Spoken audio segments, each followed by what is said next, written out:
जय हिंद दोस्तों, जय हिंद बच्चों। ज्योग्राफी 365 में आपका तहे दिल से स्वागत है।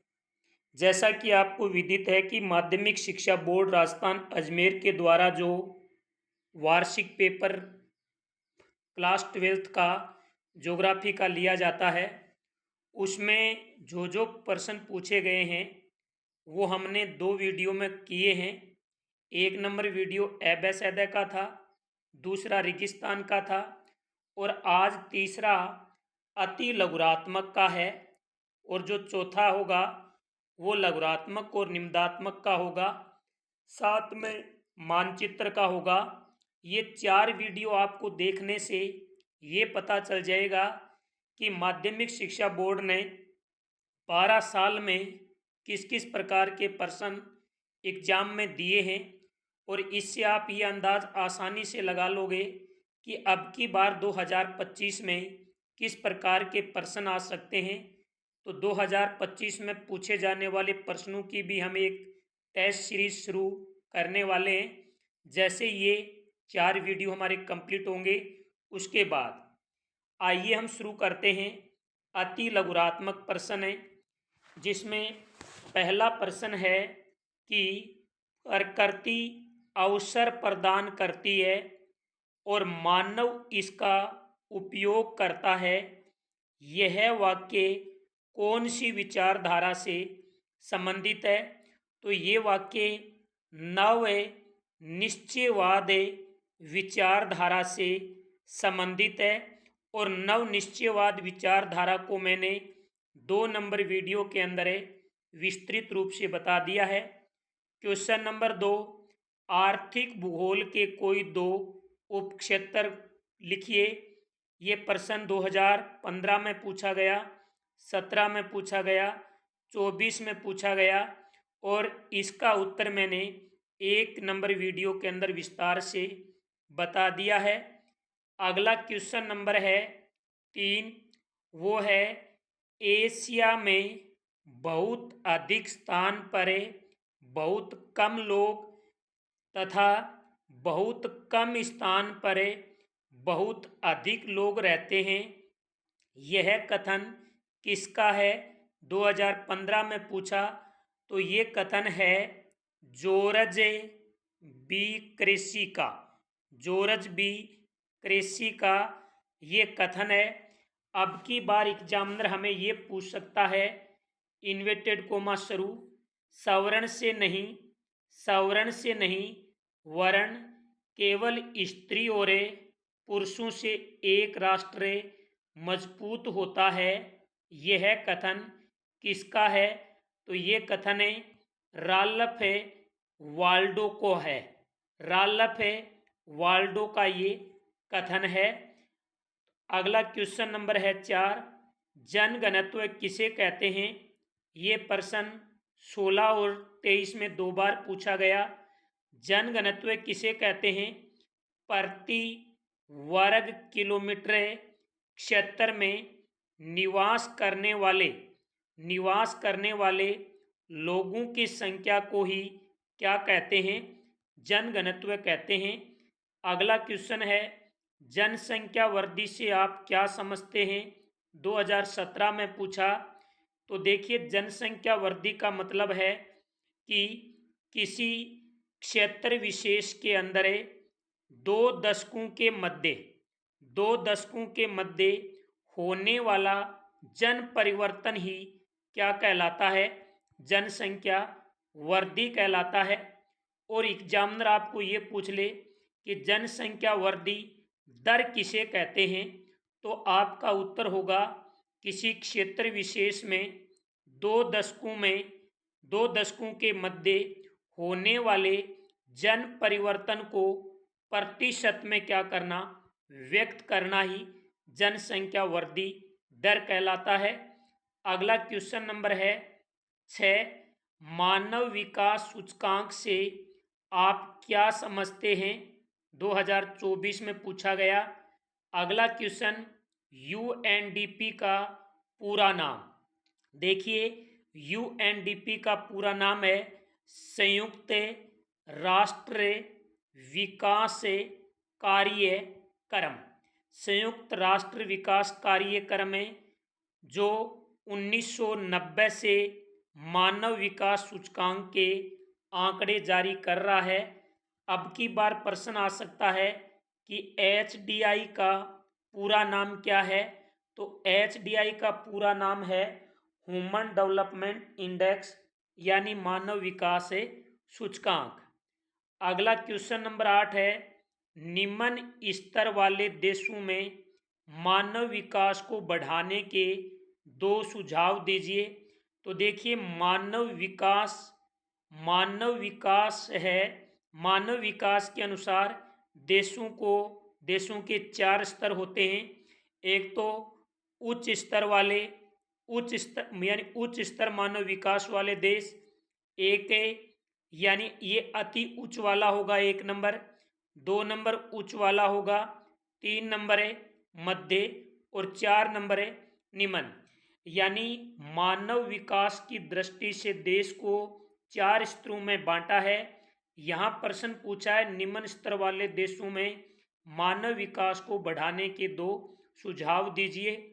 क्वेश्चन नंबर 9 है, किन्हीं 2 प्राथमिक क्रियाओं के नाम लिखिए। तो जो प्राथमिक क्रियाकलाप हैं इनका मैंने 1 नंबर वीडियो के अंदर विस्तृत रूप से बता दिया है। अगला है, मिश्रित कृषि को सर्व प्रमुख विशेषता क्या है, इसकी भी व्याख्या हमने 1 नंबर वीडियो के अंदर की थी। अगला है, संयुक्त राज्य अमेरिका के उत्तरी पूर्वी भागों में अधिक मुद्रा प्राप्त करने के लिए किस प्रकार की कृषि सर्वाधिक उपयुक्त है। 12 नंबर क्वेश्चन है, स्वच्छंद उद्योग पर टिप्पणी लिखिए। 13 नंबर जो क्वेश्चन है वो है हमारा चतुर्थक क्रियाकलाप के यानी 2 उदाहरणें लिखिए। तो देखिए, जो चतुर्थक क्रियाकलाप है इसके 2 उदाहरण क्या हैं। पहला है सूचना आधारित, पहला उदाहरण है इसका वो है सूचना आधारित है, और दूसरा है अनुसंधान एवं विकास। अनुसंधान एवं विकास ये चतुर्थक क्रियाकलाप के 2 उदाहरण हैं। अगला क्वेश्चन है, परिवहन जाल किसे कहते हैं। और क्वेश्चन नंबर 15 है, हिमाच्छादित क्षेत्रों में परिवहन हेतु किन पशुओं का प्रयोग किया जाता है। तो मैं बता दूं आपको कि जो घोड़े का उपयोग है वो पश्चिमी देशों के अंदर किया जाता है, जबकि कुत्ते और रेंडियर का उपयोग उत्तरी अमेरिका, उत्तरी यूरोप, साइबेरिया यानी वह क्षेत्र जो वर्ष भर बर्फ से अर्थात हिम से ढका रहता है, वहाँ पर कुत्ते एवं रेंडियर के द्वारा स्लेज गाड़ी को खींचा जाता है। इनके बाद ऊंट का उपयोग मरुस्थलीय क्षेत्रों में किया जाता है, और एक होता है खच्चर होता है, इसका उपयोग पर्वतीय क्षेत्रों के अंदर किया जाता है।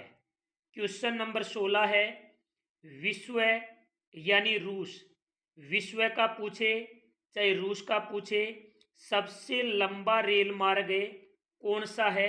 तो वो है पार साइबेरियन रेल मार्ग है, जो लगभग 9322 किलोमीटर लंबा है। विश्व का सबसे लंबा रेल मार्ग है।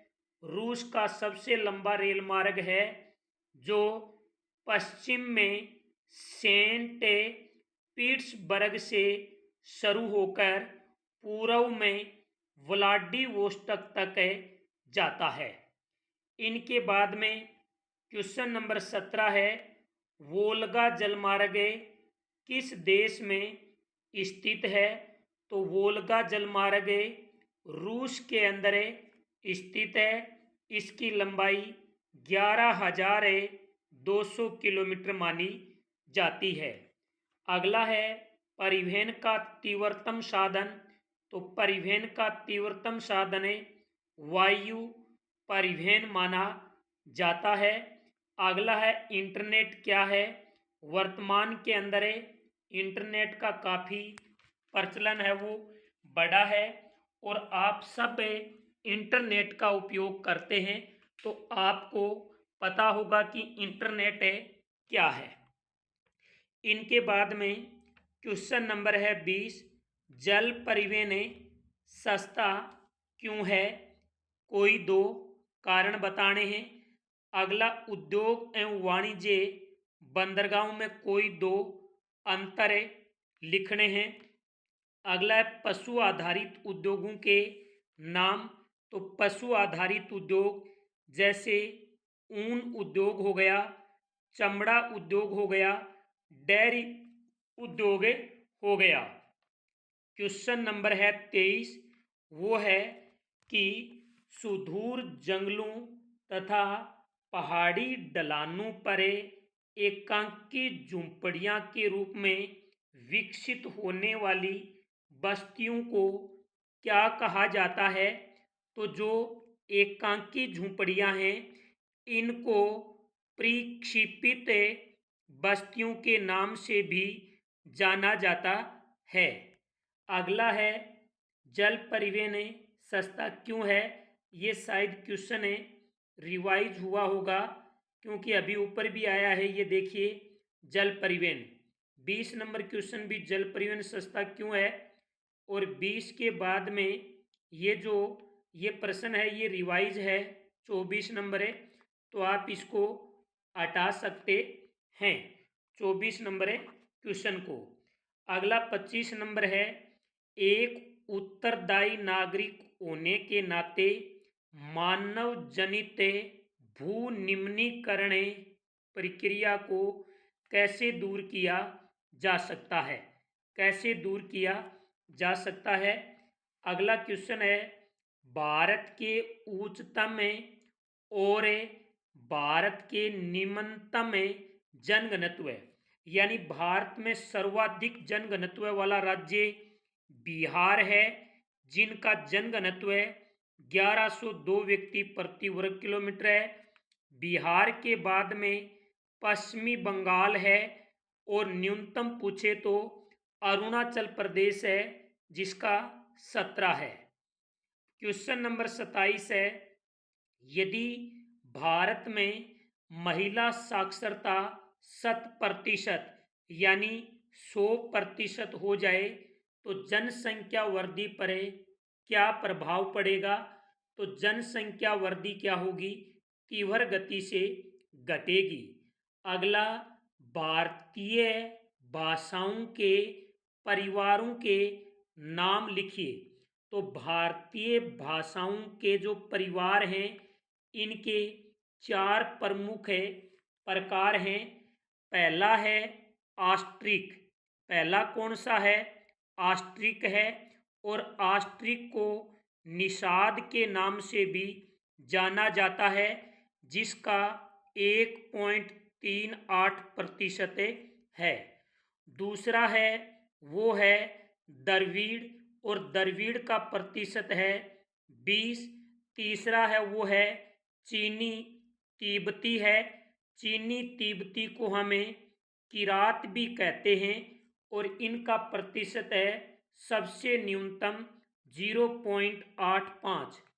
चौथा है भारतीय यूरोपीय, जिसको हमें आर्य भी कहते हैं, और इनका सर्वाधिक प्रतिशत है 73।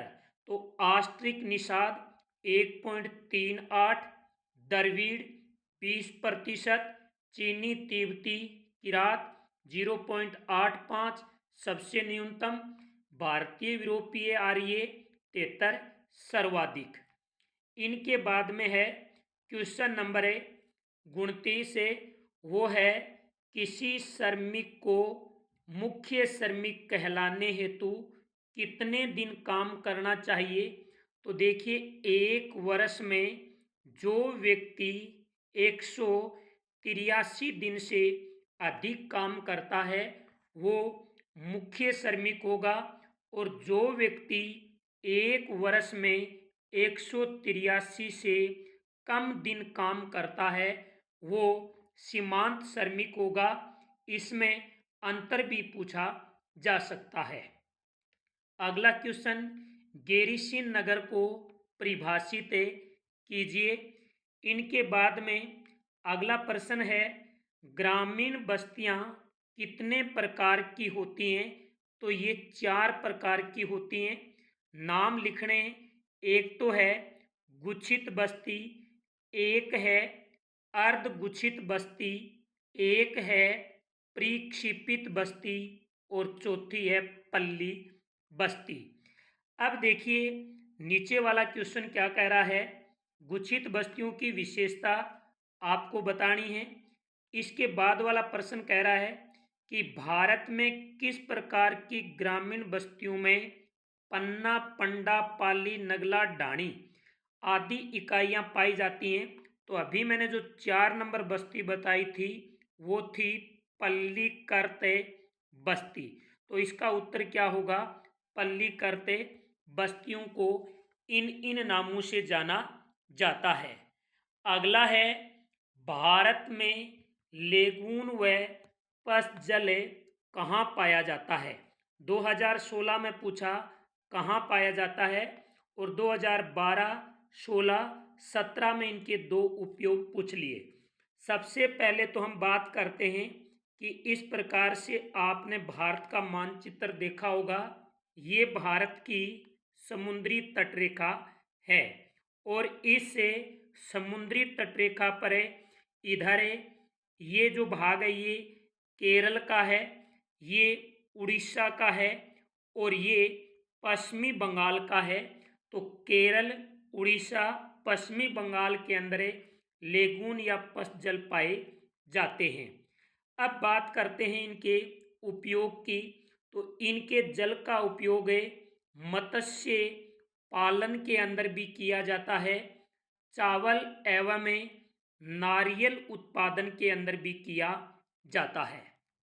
अगला प्रश्न है, नियोजन के उपागम।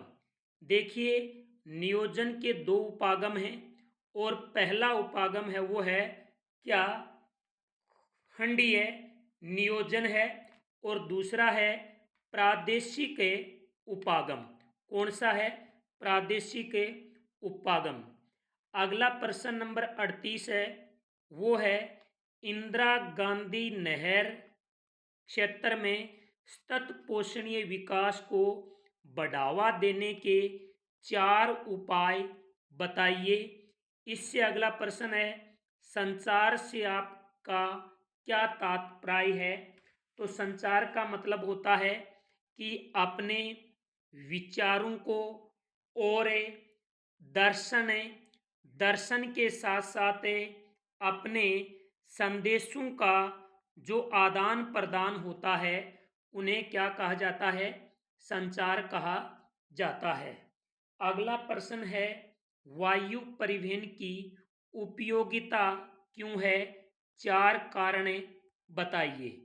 इनके बाद में 41 नंबर प्रश्न है वो है, विश्व व्यापार की कुल मात्रा में भारत की भागीदारी कितनी प्रतिशत है? 1 अंक का है लेकिन इनकी जो भागीदारी है वो भी 1% है। कितनी है? 1% है। मेरा जहाँ तक मानना है वहाँ तक आप देख लेना 1% है। हो सकता है 2% भी आपको मिल जाए लेकिन शायद 1% है। बाकी मैं आपको अगले वीडियो में ये बता दूंगा। अगला है, मुंबई बंदरगाह महाराष्ट्र के अंदर है और इनके विकास के उत्तरदायी 4 कारक लिखिए। अगला क्वेश्चन है, भारत में जल प्रदूषण के लिए उत्तरदायी किन्हीं 3 सांस्कृतिक गतिविधियों के नाम लिखने। 3 सांस्कृतिक गतिविधियां बतानी हैं तो वो कौन सी होंगी? जैसे लोग तीर्थ यात्रा पर जाते हैं तो जो यानी नदियां वगैरह होती हैं उन नदियों के जल को वो प्रदूषित करते हैं। तीर्थ यात्रा 1 नंबर हो गया। फिर जो धार्मिक मेले लगते हैं वहाँ पर भी जल प्रदूषण है सर्वाधिक होता है। और तीसरा है पर्यटन, जो घूमने के लिए आते हैं वो भी जल प्रदूषण को सर्वाधिक करते हैं। तो तीर्थ यात्रा, धार्मिक मेले और पर्यटन, तो ये थे आपके एक एक नंबर वाले प्रश्न हैं जो माध्यमिक शिक्षा बोर्ड द्वारा 2012 से 24 तक पूछे गए थे। उम्मीद करता हूँ कि ये वीडियो आपको बहुत अच्छे लग रहे होंगे, तो आप इनको लाइक करें, शेयर करें। जो विद्यार्थी पहली बार इस चैनल से जुड़ रहे हैं वो चैनल को सब्सक्राइब जरूर करें। जय हिंद, जय भारत।